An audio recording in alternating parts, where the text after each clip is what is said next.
Up front now, Sally Jenkins, Washington Post sports columnist, who just wrote What President Trump Doesn't Get About the NFL. David Gergen, former presidential advisor to 4 presidents, and Abby Phillip, the national political reporter for the Washington Post. Sally, obviously at the beginning of Jason's piece, you heard a lot of fans who were really mad at the players for not coming out, and they were pro-flag very clearly. Then you heard that mother and daughter. The mother saying, this may have been the final straw. She has second thoughts about having voted for the president. Was this the wrong fight for him to pick? Well, you have two groups of people talking past each other. To the fans, it's an anthem protest, and to the players, it's a racial protest. Look, the owners, the bottom line is it's a private business. The owners decided they found it appropriate for their players to do this on this day yesterday. And really what you saw was the league telling Donald Trump, don't tell us how to run our business. And you had the players telling him, look, don't stand here and tell us, shut up and sing. I think that the bottom line is that the league is getting to a place where it's having a tough racial conversation it had been trying to have but failing to have. And so it depends on your point of view. If you think the NFL is moving ahead with a racial conversation it really needed to have, then it was a good thing, and the protest was the right moment and the right thing. And if you feel it's disrespecting the flag, then obviously your feelings are completely different. So, David, you heard the mother-daughter there, the mother saying she wants the president to stick to politics. It's ironic here because, and give it to Trump. He doesn't try to delete his tweets. He doesn't try to delete his complete 180 that he continually makes on things. But that is exactly what he said to President Obama in 2013. On Twitter, Trump said, President should not be telling the Washington Redskins to change their name. Our country has far bigger problems. Focus on them, not nonsense. Yet, with a humanitarian crisis in Puerto Rico, North Korea at a boiling point, health care bill that's failing, President Trump decided to do exactly that. Did he do it on purpose, do you think, David? Or was it truly just, he just ad-libbed and didn't think?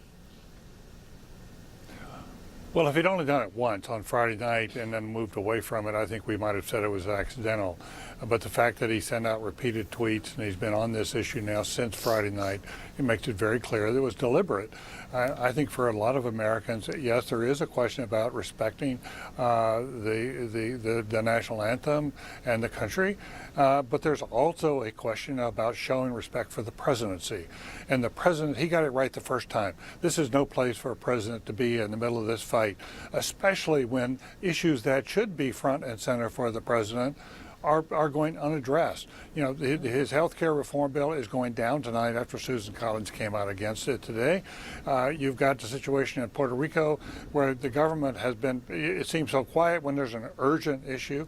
And many Americans are scared to death about all the rhetorical increases on North Korea and wonder whether we're going to get hit or we're going to get into a conflict. You would think he'd be spending his time on what's presidential and stay in his lane and let the NFL handle it on its own as a private business. And of course, Abby, the other thing is, even if he had a point of view on this and decided he wanted to wade into it, even if he decided to do that for whatever reason, he did it in an indefensible way because he called these people son of a bitch. All right, that's where there's no defending that.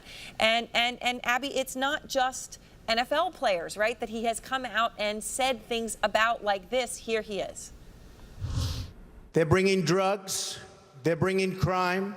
They're rapists. Negotiating with Japan, negotiating with China. They say, we want deal.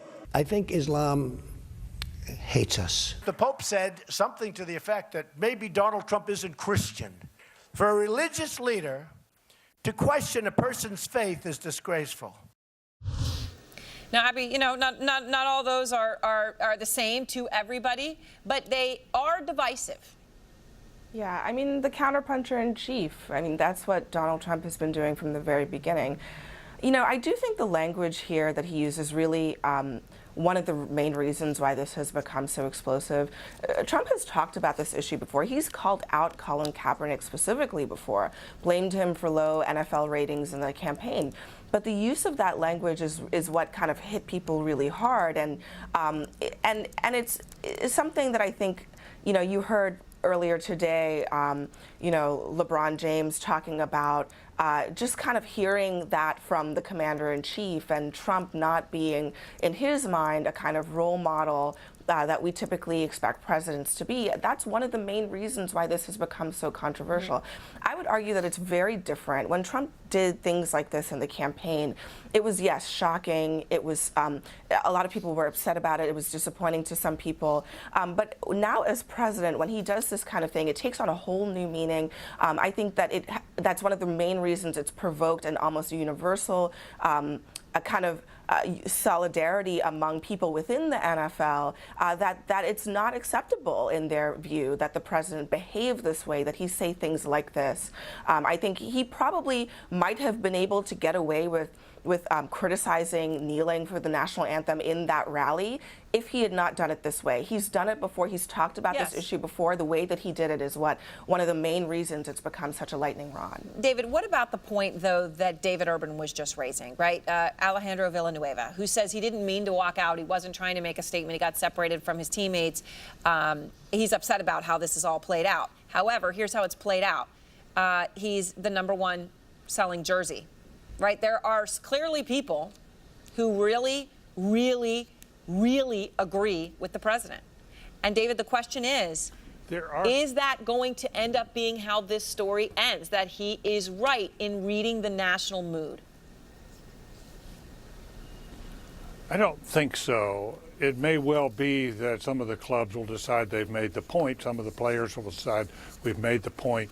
We don't need to be in a continuing controversy with the President of the United States. But I don't think the public is coming down and agreeing with the President, especially when he says this is not about race. It is so clearly about race.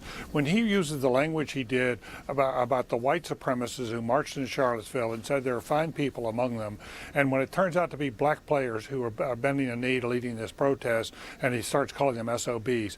If you can't draw racial meanings out of that and interpretations out of that, I don't know what else you can. It's heavily suggestive of a kind of racism and sort of like dismissing the black players because over their protests, when he has been so respectful and equated the neo-Nazis with the protesters.